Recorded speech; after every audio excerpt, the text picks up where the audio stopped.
ਮਰਾਸੀਆਂ ਦਾ ਨਿਆਣਾ ਸੀ ਤੇ ਪੜ੍ਹਦਾ ਚੰਗਾ ਸੀ। ਉਹ ਇਸੇ ਕਾਬਲੀਅਤ ਦੀ ਵਜ੍ਹਾ ਤੋਂ ਚੰਗਾ ਪੜ੍ਹ ਲਿਖ ਗਿਆ ਤੇ ਉਹ ਨਾ ਬਾਦਸ਼ਾਹ ਦੇ ਮੁੰਡੇ ਦੇ ਨਾਲ ਪੜ੍ਹਦਾ ਸੀ ਕਿਤੇ, ਤੇ ਬਾਦਸ਼ਾਹ ਦੇ ਮੁੰਡੇ ਨੇ ਉਹਨੂੰ ਮੁਲਾਜ਼ਮ ਰੱਖ ਲਿਆ ਬਾਦਸ਼ਾਹੀ ਮਹੱਲ ਦੇ ਵਿੱਚ। ਤੇ ਉਹਦੀ ਡਿਊਟੀ ਲਾਤੀ ਕਿ ਬਾਦਸ਼ਾਹੀ ਮਹੱਲ ਦੇ ਵਿੱਚ ਨਾ ਕੀਮਤੀ ਲੱਕੜੀਆਂ ਪਈਆਂ ਸਨ, ਚੰਦਨ ਦੀਆਂ ਲੱਕੜੀਆਂ, ਇਸ ਤਰ੍ਹਾਂ ਕੀਮਤੀ ਲੱਕੜੀਆਂ ਸਨ।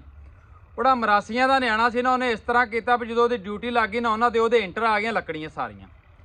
ਉਹਨੇ ਚੁੱਕ ਕੇ ਤੇ ਸਾਰੀਆਂ ਢੋਲਕੀ ਵਾਲਿਆਂ ਨੂੰ ਦੇਤੀਆਂ। ਉਹ ਜਿੰਨੀਆਂ ਵੀ ਬਾਦਸ਼ਾਹ ਦੀ ਜ਼ਿੰਦਗੀ 'ਚ ਕੀਮਤੀ ਲੱਕੜੀਆਂ ਇਕੱਠੀਆਂ ਕੀਤੀਆਂ, ਉਹ ਸਾਰੀਆਂ ਢੋਲਕੀਆਂ ਬਣਾਤੀਆਂ।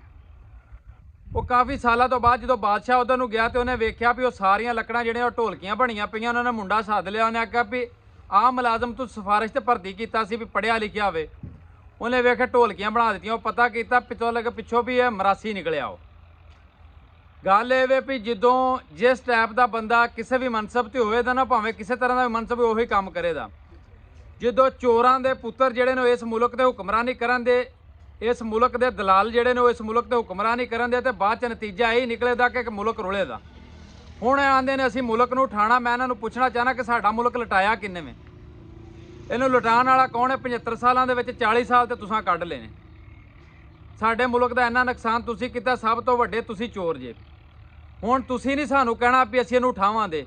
ਹੁਣ ਇਨਸ਼ਾਅੱਲਾ ਮੇਰੀ 22 ਕਰੋੜ ਆਵਾਮ ਇਹਨੂੰ ਖੁਦ ਉਠਾਏ ਦੇ ਤੇ ਤੁਹਾਡੇ ਚੋਰਾਂ ਕੋਲੋਂ ਪੂਰਾ ਹਿਸਾਬ ਲਵੇਗੀ ਹੁਣ।